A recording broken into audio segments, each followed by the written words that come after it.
So hello and welcome to the 8th lecture of our alternating current discussion. आज हम लोग JEE mains का doubt करेंगे.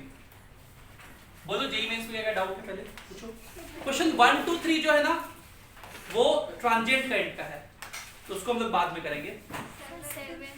7 15 13 19 25 22 21 हाँ 16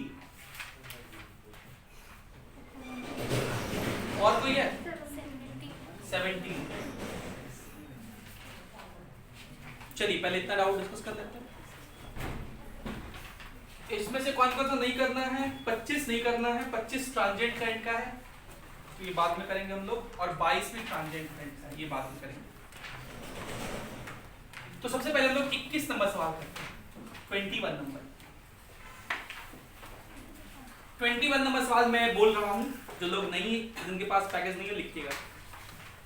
N alternating current flows through a circuit consisting of inductance L and resistance R. और अगर कुछ नहीं कहे तो आप इनको सीरीज में ही हमेशा समझिएगा. ये L और ये R है तो इसमें अल्टरनेटिंग करंट फ्लो हो रहा है. तो इसमें बोल रहा हूं an alternating current flows through a circuit consisting of inductance L and resistance R. Periodicity of the supply is omega by 2 pi. मतलब इसका फ्रीक्वेंसी कितना दिया हुआ, sorry time period omega by 2 pi. Frequency ही दिया हुआ सही. ओमेगा बाय 2 पाई तो फ्रीक्वेंसी होता है. फ्रीक्वेंसी दिया हुआ है omega by 2 pi. Omega is equals to 2 pi होता है. कह रहा which of the following is true. Which of the following is true. ये आपको बताना है कि कौन सा सही है. अब पहला ऑप्शन है the limiting value of impedance is L for low frequency. मतलब इंपिडेंस बताना है लो फ्रीक्वेंसी पर. तो इंपिडेंस का क्या फॉर्मूला होता है. Under root R square plus XL square. यहां हो जाएगा XL स्क्वायर मतलब ओमेगा स्क्वायर L स्क्वायर. तो आपको Z बताना है लो फ्रीक्वेंसी पर. बहुत लो फ्रीक्वेंसी जब होगा, जब फ्रीक्वेंसी बहुत लो होगा तो ये टर्म बहुत नेग्लिजिबल होगा. तो Z का वैल्यू कितना होगा R. लेकिन इसमें कहा है कि क्या ये L के बराबर होगा. तो नहीं. तो पहला गलत हो गया. मतलब सही में होना चाहिए था ये, लेकिन क्वेश्चन में L दिया हुआ.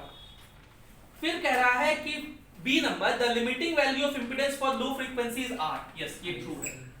यही पे हमारा आंसर आ गया. लेकिन हम लोग बाकी भी कर लेते हैं. थर्ड फिर कह रहा है Z फॉर हाई फ्रीक्वेंसी. तो अगर फ्रीक्वेंसी बहुत ज्यादा हो तो ये टर्म ज्यादा होगा, इसको नेग्लेक्ट कर देंगे तो क्या हो जाएगा ओमेगा है.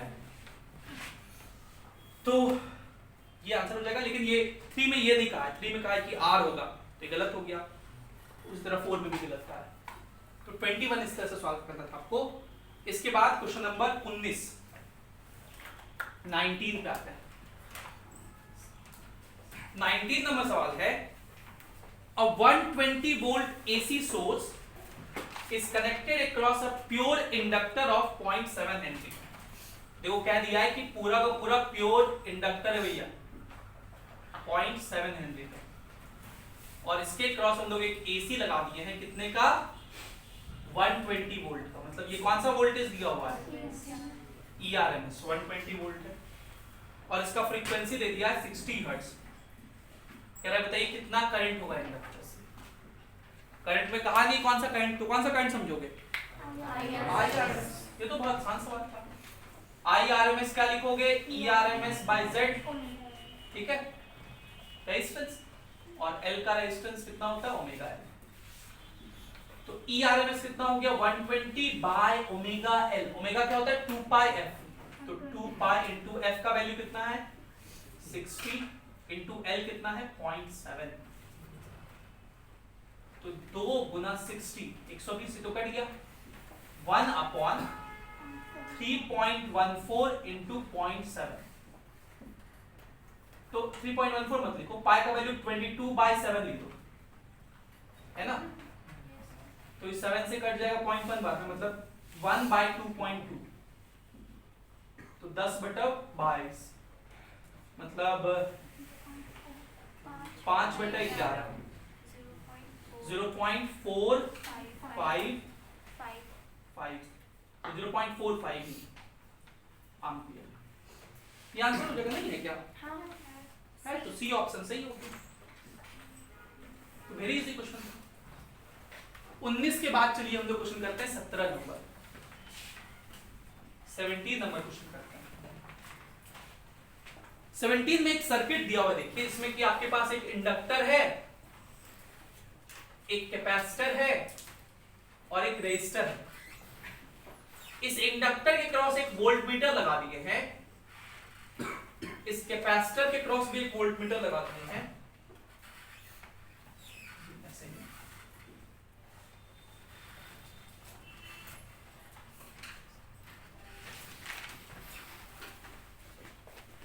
और इस रेजिस्टर के क्रॉस भी एक वोल्टमीटर लगा दिए, और ये पूरा सर्किट एसी के क्रॉस है, जो कि 200 वोल्ट और 50 हर्ट्ज का है।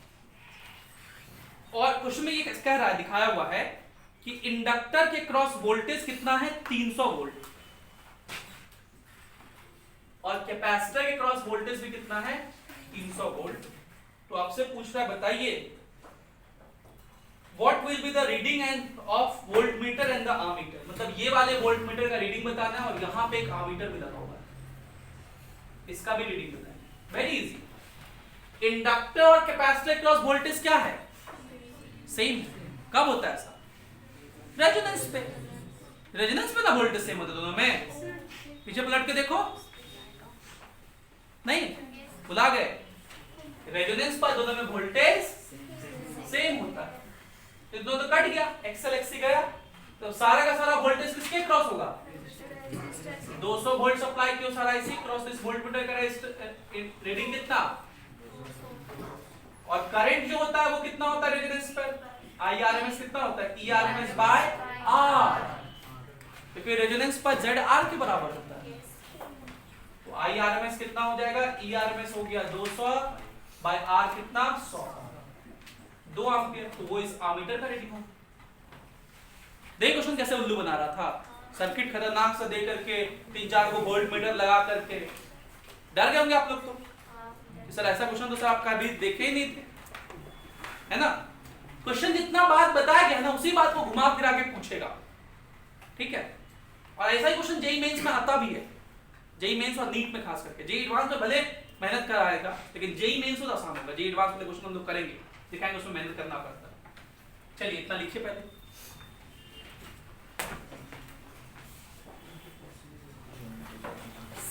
नंबर क्वेश्चन जो है ना, इसी के जैसा है। 16 देखो, आई होप 16 अब सबसे बन जाएगा। 16 में देखो सर्किट ऐसा बना हुआ है, ये एक रेजिस्टर है, ये एक इंडक्टर है, ये एक कैपेसिटर है। कह रहा है कि इंडक्टर के क्रॉस वोल्टेज है 100 वोल्ट, इसके क्रॉस भी 100 वोल्ट है, और इसके क्रॉस एक वोल्टमीटर लगा के पूछ रहा है बताइए इसका रीडिंग कितना। और ये सब एक एसी सोर्स के क्रॉस लगा हुआ है, जिसका वोल्टेज है 200 वोल्ट और 50 हर्ट्ज। अच्छा, जब भी हम लोग वोल्टेज बोलते हैं तो हमेशा आरएमएस होता है, ठीक है। तो खैर, इंडक्टर और कैपेसिटर क्रॉस बराबर है, इसका क्या मतलब, ये सर्किट किस पे है। और आप याद करो कि रेजोनेंस में हमने लिखवाया भी था कि नेट वोल्टेज जो होता है वो VR की तरह होता है। नेट वोल्टेज कितना, 100, वही उसके क्रॉस होगा 200 वोल्ट। कुल्लू बता रहा था। 18 नंबर सवाल। 18 नंबर में कई बार किसी को दिक्कत होता है, इसलिए बता दे रहे हैं। The root mean square value of an alternating current of frequency 50 Hz। 18 में फ्रीक्वेंसी दिया हुआ 50 Hz और IRMS दिया हुआ कितना, 10 एम्पियर। कह रहा है time taken by the alternating current in reaching from 0 to maximum value and peak value will be. मतलब 0 से मैक्सिमम वैल्यू तक जाने में कितना टाइम लगता है। तो अल्टरनेटिंग करंट का ग्राफ ऐसा होता है, देखो 0 से, ये है 0, जहां से मैक्सिमम तक जाने में कितना समय लगता है। देखो ये पूरा एक टाइम पीरियड है, ये T/2 है, ये क्या है T/2। कितना टाइम लगता है, t/4 लगता है, ठीक है। और t हम लोग जानते हैं कितना होता है, 2π/ω, 2π/ω। अच्छा फ्रीक्वेंसी, अच्छा सॉरी, तो फ्रीक्वेंसी के टर्म में लिखना है, तो फ्रीक्वेंसी 1/f, टाइम पीरियड मतलब 1/f होता है, तो 1/4 है, 1/4, और f का वैल्यू कितना, 50, तो 1/200, 200 मतलब 5 × 10⁻³ सेकंड, मतलब 5 मिली सेकंड समय लगेगा। और आपसे पूछा पीक वैल्यू बताइए, मतलब IRMS पता है तो I0 निकालना है, तो √2 IRMS, और √2 का वैल्यू बताया था 0.707 होता है, इनटू 10 का 2, तो 1/√2 होता है ना, 0.707, अच्छा सॉरी, √2 का वैल्यू तो 1.414 होता है, सॉरी 1/√2 होता है, 10 मल्टीप्लाई कर देंगे तो 14.14 आएंगे, है ना। हाँ ऐसा गलती हो जाता है कभी-कभी। चलो 15 नंबर, 15 नंबर में देखिए एक सर्किट दिया हुआ है, ये एक रेजिस्टर है 1 ओम का, ये एक तो बैटरी है और ये एक तो इंडक्टर है। L दिया हुआ है 5 × 10⁻³ हेनरी, 5 मिली एम्पियर, ये 15 वोल्ट है, ये 1 एम्पियर है, और करंट इसमें ऐसे फ्लो कर रहा है, ये A है, ये B। और ना एक बात और दिया हुआ है कि करंट जो है वो डिक्रीज कर रहा है at the rate 10⁻³ ampere per second, मतलब di/dt, rate of change of current दिया हुआ है, डिक्रीज कर रहा है, इसलिए नेगेटिव में लिखेंगे 10⁻³ एम्पियर पर सेकंड। और आपसे पूछा है VB - VA, आपसे पूछा है VB - VA बताइए, मतलब B से A तक चल रहा है, चलिए B से। इंडक्टर में चलने के लिए रूल बताए थे, अगर करंट के डायरेक्शन में चल रहे हैं तो LdI/dt, करंट के अपोजिट चल रहे हैं तो -LdI/dt। यहां से चलिए करंट तो जा रहा है, हम लोग उसके अपोजिट चल रहे हैं, तो क्या लिखेंगे, हम लोग क्या निकाल रहे हैं, VB - VA, क्या लिखेंगे, -LdI/dt, करंट के अपोजिट चले ना, फिर बैटरी के जिस टर्मिनल पे पहुंचे उसको +15, यहां -I × 1, तो -L का वैल्यू कितना है, 5 × 10⁻³ और di/dt कितना है, -10⁻³ +15 -I का वैल्यू है, I इस इंस्टेंट पे दिया हुआ है 1 एम्पियर ना, 5 एम्पियर, सॉरी तो 5, मेरे पास प्लस हो जाएगा 5 + 15 - 5, 15 वोल्ट आंसर। इंडक्टर में इस तरह से ड्रॉप लिखते हैं। इसके बाद एक सवाल कुछ लोग पूछे 13 नंबर, पहले ये दोनों लिख लीजिए फिर करते हैं 13 और 7।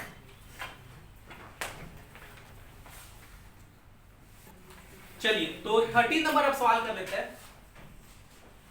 13 नंबर में इसने क्या पूछा है, A coil has inductance 0.7 Henry, एक कॉइल है, इसका इंडक्टेंस दिया हुआ है 0.7 Henry and is joined in series with a resistance of 220 ohm, इसको एक सीरीज में लगा दिया 220 ओम का।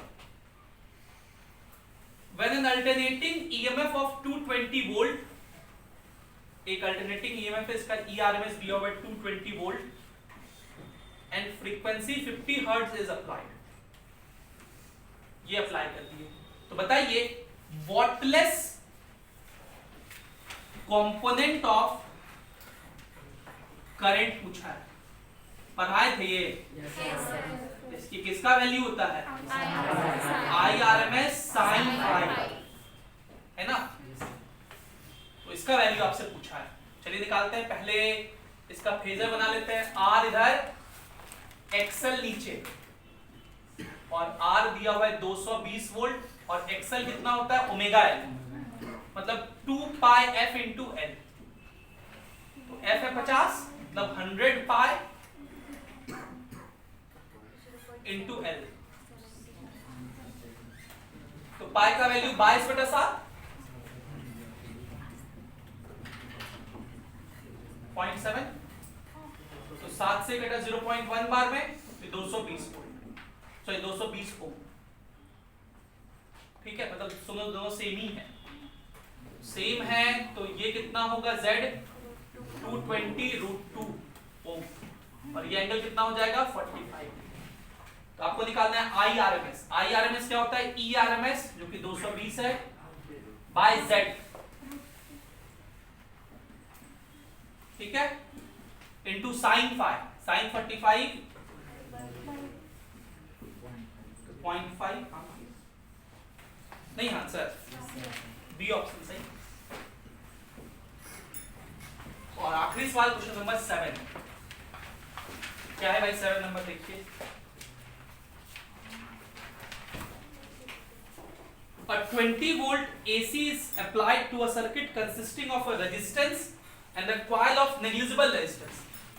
मतलब एक रेजिस्टर और एक इंडक्टर। कॉइल मतलब इंडक्टर जिसके पास रेजिस्टेंस नहीं है, मतलब इंडक्टेंस है, ठीक है, और इसके पास ये एसी लगा है। कितना वोल्ट का? 20 वोल्ट का, ठीक है, मतलब ये ERMS दिया हुआ। कह रहा है अगर रेजिस्टेंस में 12 वोल्ट है, इसके क्रॉस वोल्टेज अगर 12 वोल्ट है, तो बताइए इंडक्टर के क्रॉस वोल्टेज कितना होगा, ठीक है। अब कैसे बताएंगे इसको? वोल्टेज का ये तो फॉर्मूला लगा दीजिए डायरेक्ट, वी नेट का फॉर्मूला सिखाए थे, याद है? √VR² + VL - VC का होल स्क्वायर। या तो वो लगा, या तो फेजर बना दो। दोनों में करंट क्या है? सेम है ना, तो करंट को आप रेफरेंस मान लीजिए। अब बताओ रेजिस्टर में वोल्टेज किधर होता है? करंट के डायरेक्शन में, और इंडक्टर में वोल्टेज लीड करता है। तो ये हो गया VL, ये हो जाएगा नेट। नेट कितना हो जाएगा? √VL² + VR²। नेट हम लोग को पता है 20, रूट को ले तो 400। VL निकालना है तो VL² + VR², 12 का स्क्वायर 144, को इधर ले तो 256, VL = 16। ठीक है, तो इसी के साथ हम लोग का जेई मेन समाप्त हुआ। अभी आप लोग टाइम लीजिए, अभी आज, और तुरंत बनाना शुरू कर दीजिए solved objective questions. Solved objective में जो नहीं बनाना है वो मैं बता देता हूं, खाली उसको छोड़ दीजिएगा। अभी सॉल्व्ड ऑब्जेक्टिव का 1 नंबर छोड़ दीजिएगा, वैसे बना लीजिए 1 नंबर ही बना लीजिए। 1 2 खाली छोड़ दीजिएगा, 2 छोड़ दीजिए, और 10 छोड़ दीजिए, ठीक है। बनाइए, इसके डाउट करेंगे, इसमें मैक्सिमम क्वेश्चन आपसे बन जाएगा, बहुत आसान है।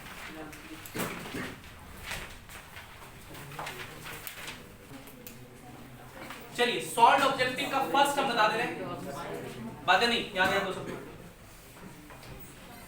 देखिए इसमें सर्किट ऐसा दिया हुआ है, इधर इधर इधर ये 2 ओम का रजिस्टर है, ये 3 ओम का रजिस्टर है,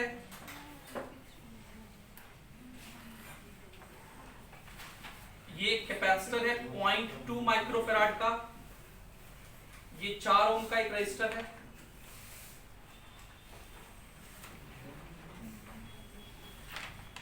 ये 6 वोल्ट का एक बैटरी है, और ये 2.8 एम्पीयर का, सॉरी 2.8 ओम का। सी ये जो क्वेश्चन है अल्टरनेटिंग करंट का नहीं, पहले ही बता दें, इसलिए मैं कह रहा था छोड़ दीजिए आप इसको अगर चाहे तो। लेकिन आपको पता है कैपेसिटर डीसी को ब्लॉक करता है। स्टेडी स्टेट में मैंने अभी भी सिखाया आपको कि उसको क्या करता है, ओपन लूप जैसा बिहेव करता है, तो आप फिर उसका यूज कर सकते हो, ठीक है। आपसे क्या पूछा? Find the current in 2 ohm resistor. कौन सा? अच्छा ये वाला, यही वाला, इसमें करंट बताना आपको। तो देखो स्टेडी स्टेट में ये इस कैपेसिटर में तो कोई भी करंट नहीं पास करेगा, मतलब ये वाला लूप में कोई भी करंट पास नहीं करेगा, तो ये नल्ला है, इसको भूल जाइए। स्टेडी स्टेट में ये क्या है? ऑफ नो यूज है। तो यहां से करंट कैपिटल आई निकलेगा, यहां जाएगा, यहां जाके डिस्ट्रीब्यूट होगा दोनों में, फिर यहां कैपिटल आई निकल के वापस आ जाएगा। तो इन दोनों का रेजिस्टेंस पहले निकाल लो, दोनों पैरेलल में है ना जी। कितना हो जाएगा? 2 × 3/2 + 3 5 1.2 ओम, और ये 2.8 के साथ सीरीज में, तो R इक्विवेलेंट कितना हो जाएगा? 2.8 + 1.2 4 ओम। यहां से कितना करंट निकलेगा? 6/4 1.5 एम्पीयर। ये 1.5 एम्पीयर करंट यहां पहुंचेगा, अब दोनों में डिस्ट्रीब्यूट होगा ये, तो इसमें कितना जाएगा ये सिखाए थे पैरेलल में कैसे डिस्ट्रीब्यूट होता है। कितना आ रहा है 1.5 आई का वैल्यू लिख रहे 1.5 इनटू जिसमें निकालना उसका रेजिस्टेंस नहीं उसके सामने वाले का P बाय टोटल रेजिस्टेंस 5 तो 0.9 आंसर हो जाएगा। ठीक है, लेकिन अगर हम इसमें एक चीज और पूछें also find charge on capacitor. Charge on capacitor in steady state, in steady state, ये भी कई बार पूछा जा सकता है। तो देखिए इस कैपेसिटर पे चार्ज निकालने के लिए चार्ज होता है Q इक्वल्स होता है CV। तो इस प्लेट को आप A मान लीजिए, इस प्लेट को आप B मान लीजिए। CV, C तो पता है, V वोल्टेज, A और B के बीच का वोल्टेज अगर पता चल जाए तो आप निकाल सकते हैं चार्ज। और A और B के बीच वोल्टेज निकालने के लिए आप इधर से चल दो, यहां तक पहुंच जाओ, VAB निकालिए। ठीक है, हम लोग यहां से चले, इसमें कोई ड्रॉप नहीं, इसमें कितना ड्रॉप 6, इसमें माइनस होगा 2.8 इंटू 1.5 IR, इसमें कोई नहीं क्योंकि इसमें कोई करंट नहीं पहुंच रहा था, पहुंच गए B तक पहुंच गए। A से चले B तक पहुंचे, लूप नहीं करना है, A से B तक पहुंचना है। तो 6 माइनस ये कितना हो जाएगा 15 8 20 से कुछ मेरा 12, 15 दूनी 30 और 12 42, 4.20, ये कितना हो जाएगा 1.8 वोल्ट, 1.8 वोल्ट। तो इस पे चार्ज कितना हो जाएगा Q is equals to CV। तो C हो गया 0.2 इंटू वोल्टेज 1.8, इतना माइक्रोकूलम। तो हर दिशा से 0.36 माइक्रोकूलम। इसमें अगर एनर्जी पूछ दे तो Q²/2C कर देंगे, उससे एनर्जी निकल जाएगी। ये 1 नंबर सवाल सर। 2 तो आपको बोले बनाना ही नहीं है अभी, 3 तो अभी जस्ट कराए थे, जेईई मेंस में वैसा ही सवाल था। 4 नंबर में रेजिस्टेंस दिया हुआ है, इंडक्टेंस दिया हुआ है, कैपेसिटेंस दिया हुआ है और आपसे इंपेडेंस पूछा है। सीधा सीधा Z का फॉर्मूला लगा दीजिए। 5 नंबर भी आसान सा सवाल है, सिंपल सा। LR सर्किट है, L दिया हुआ है, R दिया हुआ है और आपसे इंपेडेंस पूछा है, तो Z निकालना है √R² + XL²। 6 में सीधा फॉर्मूला पूछा है LCR सर्किट में इंपेडेंस का। ठीक है, 7 में पूछा एक इंडक्टर है जिसको सीरीज में एक रेजिस्टर के साथ लगाए हैं और वो रेजोनेंस पर है, फ्रीक्वेंसी दिया हुआ है, रेजोनेंस फ्रीक्वेंसी कितना है। तो आपसे कैपेसिटेंस पूछा है, निकाल लेंगे capacitance. Resonance frequency F equals होता है 1/2 π √LC, वो पुट करके निकाल लेंगे। 8 नंबर सवाल एक बता देते हैं। 8 नंबर सवाल एक AC सर्किट है, उसमें रेजिस्टेंस है R जिसको एक इंडक्टेंस L के क्रॉस लगाया है। करंट और वोल्टेज के बीच का फेज एंगल 45 डिग्री है, मतलब R ऐसे होगा और इंडक्टेंस का एक्सल ऐसे लगाते हैं, तो ये इंपेडेंस होता है Z और इसको फेज एंगल कहते हैं। ये दिया हुआ है 45 डिग्री। 45 कब होगा? जब एक्सल और R क्या हो, बराबर हो। तो आपसे पूछा है find the value of inductive reactance, मतलब एक्सल बताइए कितना है। 9 नंबर सवाल बिल्कुल वैसा ही है जैसा हम लोग अभी पीछे किए थे। ठीक है, 9 नंबर हम बता दे रहे हैं एक बार, पिछले लेक्चर में किए थे सीपीपी का सवाल। एक इंडक्टर कॉइल है, इंडक्टर कॉइल है। इंडक्टर कॉइल जब भी बोले तो ध्यान में रखना, हो सकता है रेजिस्टेंस वो भी नहीं भी हो सकता है। कह रहा है कि एक इंडक्टर कॉइल है, इसको ज्वाइन कर दिए एक 6 वोल्ट बैटरी से। तो भाई 6 वोल्ट के बैटरी से ज्वाइन कर दोगे इंडक्टर को, कोई काम का नहीं होगा, तो शॉर्ट सर्किट हो जाएगा। इंडक्टर तो कनेक्टिंग वायर सा बिहेव करता है, तो कोई तो रेजिस्टेंस है नहीं इसका। फिर भी कह रहा है कि ड्रॉस 12 एम्पियर करंट, मतलब यहां करंट ड्रॉ करने के लिए इसके पास क्या होना चाहिए, और ये R कितना होगा निकाल सकते हैं, क्योंकि करंट होता है वोल्टेज 6 बाय रेजिस्टेंस R, क्योंकि इंडक्टर एक कनेक्टिंग वायर जैसा बिहेव करता है। R हो जाएगा 0.5। ठीक है, कोई दिक्कत? अब आगे कह रहा है the coil is connected to a capacitor. अब इस कॉइल को हम लोग एक कैपेसिटर के साथ कनेक्ट करते हैं। कॉइल मतलब इंडक्टर और रेजिस्टर दोनों को एक कैपेसिटर के साथ कनेक्ट करते हैं और एक एसी सोर्स में लगा दिए। किसमें लगा दिए? जिसका आरएमएस वोल्टेज ई आरएमएस कितना है 6 वोल्ट। कह रहा है if the current is in the circuit is in the phase with the EMF, इस सर्किट में जो करंट है और जो EMF है दोनों सेम फेज में है, मतलब फेज डिफरेंस क्या है, ऐसा कब होता है, रेजोनेंस पर। रेजोनेंस पर XL और XC कैंसिल हो जाता है, तो जो भी करंट फ्लो करता है वो रजिस्टर में ही करंट फ्लो करता है, दोनों सेम फेज में होता है। तो आपसे पूछा बताइए ये IRMS कितना होगा, तो IRMS कितना होगा, ERMS by Z, और रेजोनेंस पर Z तो R के बराबर होता है, तो ये हो गया 6/0.5, 12।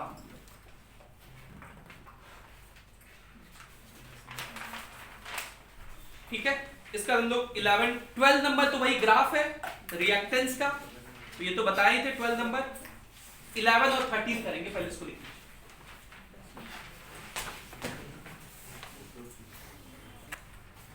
चलिए क्वेश्चन नंबर 11 पे आते हैं, ब्लैक बॉक्स। क्वेश्चन नंबर 11 में एक खतरनाक क्वेश्चन है।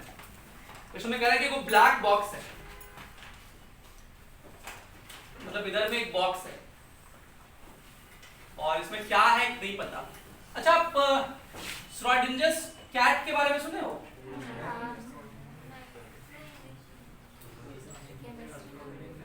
श्रोडिंजर्स इक्वेशन तो सुने हो, कैट के बारे में नहीं सुने? बहुत फेमस हाइपोथेसिस है। श्रोडिंजर ने कहा था हाइजेनबर्ग्स के अनसर्टेनिटी प्रिंसिपल को एक्सप्लेन करने के लिए एक इक्वेशन है वेरी फेमस, श्रोडिंजर्स कैट कहते हैं, कैट एक्सपेरिमेंट। उसमें क्या है ना, कहता है कि एक बॉक्स है, ठीक है, और उसमें एक रेडियो एक्टिव एलिमेंट है, ठीक है, और वो रेडियो एक्टिव एलिमेंट किसी भी समय अपना अल्फा रे, बीटा रे, गामा रेज निकालना शुरू कर सकता है, और उसमें एक कैट है। अब वो कब अल्फा रे, बीटा रे, गामा रे निकालेगा इसका फिक्स नहीं है, वो फिक्स नहीं है कब निकलेगा। और वो कैट, वो सिस्टम एक बक्से के अंदर है, तो कोई ये भी मान सकता है कि वो कैट जिंदा है ना, और कोई ये भी मान सकता है कि वो कैट, मतलब एक ही समय पे वो जिंदा और मरा दोनों हो सकता है। इस बात का ये को एक्सप्लेन करने के लिए हाइपोथेसिस दिया गया था। बहुत सिंपल चीज है कि जब तक आप बॉक्स को खोल के नहीं देखेंगे, जब तक वो बॉक्स के खोल के नहीं देखेंगे तब तक तो नहीं पता है। तो इस चीज को एक्सप्लेन किया इसको, ये मतलब एक्चुअली दिया गया था हाइजेनबर्ग्स अनसर्टेनिटी प्रिंसिपल के लिए। पोजीशन और मोमेंटम दोनों में एरर है, दोनों आपको एग्जैक्टली नहीं पता है, एक को पता करोगे दूसरा एरर हो जाएगा, ठीक है। तो वही चीज अगर खोल लिए, तो अगर जिंदा है तो मरा हुआ का एरर हो गया, जो बोल रहा है कि मरा हुआ था वो गलत बोल रहा है, और अगर वो मरा हुआ है तो जो जिंदा बोल रहा था वो बहुत फेमस हाइपोथेसिस है ये श्रोडिंजर्स कैट। ये एक ब्लैक बॉक्स है और इसको एक एसी सोर्स के क्रॉस लगा दिए, और इसमें पता लिख दिया है कि XC जो है XL से बड़ा है, मतलब ये नेट क्या है, कैपेसिटिव सर्किट है। नेट क्या है, तो इसमें करंट लीड करेगा कि लैग, लीड करेगा। कैपेसिटिव अगर ज्यादा हो तो करंट लीड करेगा। आपको बताया था ना, इधर देखो R होता है, इधर XC होता है, इधर XL होता है, तो XC अगर बड़ा है तो नेट तो ऊपर होगा, तो लीड करेगा, बोलो, ठीक है। तो यही ब्लैक बॉक्स है, इसमें RLC सर्किट है, ठीक है।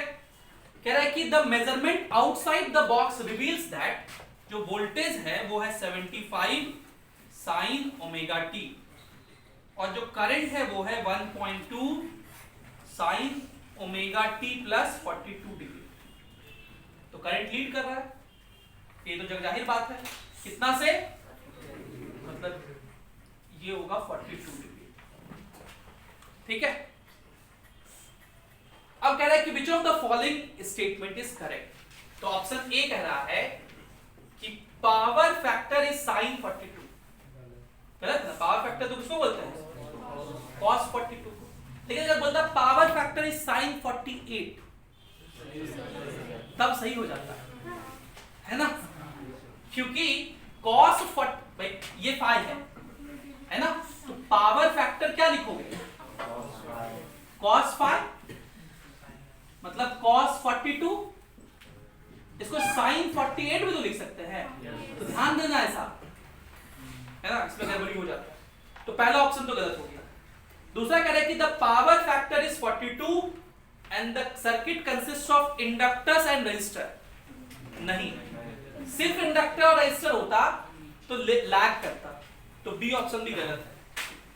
फिर कह रहा है the rate of energy delivered to the box by the generator, मतलब ये जो जनरेटर है ये किस रेट से एनर्जी दे रहा है, मतलब पावर निकालने कहा है, और इसको लिखा है कि ये कितना है पावर 68.88। चेक करते हैं भाई पावर कितना होगा। तो पावर एवरेज का फॉर्मूला हम लोग जानते हैं, ERMS into IRMS into cos phi। इसको हम लोग ऐसा भी लिख सकते हैं E naught I naught by 2 into cos phi। E naught कितना देखो दिया हुआ 75, I naught 1.2, तो 75 into 1.2 by 2 into cos phi, cos 42। अब cos 42 का वैल्यू रफली हम लोग निकाल सकते हैं। देखो cos 37 तो जानते हैं हम लोग कितना होता है 4/5 मतलब 0.8, और cos 45 भी जानते हैं 0.7, 1/√2 0.7, तो cos 42 तो इन दोनों के बीच में है ना जी, अप्रोक्सीमेटली 0.75 मान लें, मतलब 3/4। ठीक, पॉइंट उड़ेगा 10 नीचे, काटपीट करो 5 से 15 बार में, 5 से 2 बार में, 2 दूनी 4, 4 तिरिक 12, 9 15 दमा 35 से 135/4 वॉट। तो 4 तिया 12, फिर एक 15, 4 तिया 12, 33.75 वॉट। तो इतना तो नहीं होगा, ये तो गलत हो गया। तो डी ही ऑप्शन ऑब्वियस बात है सही होगा। और देखो उसमें लिखा है पावर इज 33.4 वॉट अप्रोक्सीमेटली, क्योंकि हम लोग ये अप्रोक्स दिए थे, और उसमें कैपेसिटर और रेजिस्टर है, बिल्कुल सही बात। 12 तो वो रिएक्टेंस का ग्राफ था, वो तो बता ही दिया अभी। 13 नंबर है, एक एलसीआर सर्किट है, उसमें रजिस्टर के क्रॉस वोल्टेज दिया हुआ है VR। एलसीआर सीरीज सर्किट है LCR, और VR दिया हुआ है आपको 8.8 वोल्ट,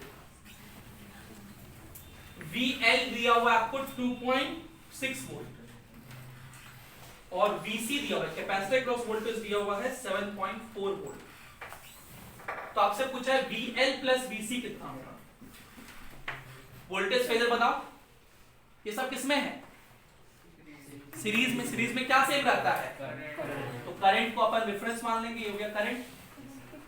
वोल्टेज अक्रॉस रेजिस्टर तो दरी दिखाएंगे, वोल्टेज अक्रॉस इंडक्टर लीड करता है, इंडक्टर में करंट लैग करता है, वोल्टेज लीड करता है। कैपेसिटर नीचे दिखाएंगे, तो VL 7.4 है और VC ये L था ना, सॉरी VL 2.6 है और VC 7.4 है, तो नेट कितना होगा, इन दोनों का ही नेट पूछा है, VC माइनस VL कितना हो जाएगा 7.4 माइनस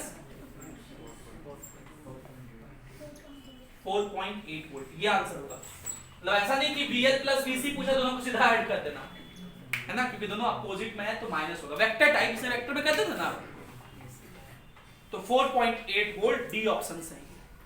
इसी के साथ हम लोग का जेई मेंस और सॉल्व ऑब्जेक्टिव खत्म हो जाता है। ये बेसिक लेवल सवाल था, नीट वालों और जेई मेंस के लिए यही इंपॉर्टेंट है। लेकिन अगले क्लास में हम लोग डिस्कशन करेंगे, आप लोग बना के आइएगा सॉल्व सब्जेक्टिव और जेई एडवांस, वो जेई एडवांस के लिए इंपॉर्टेंट है, उसमें समय लगेगा, अच्छे समय देके सॉल्व करेंगे, अच्छे क्वेश्चन उसमें। ठीक है, चलिए तो आज के लिए इतना ही। Thank you for being with us, have a great day.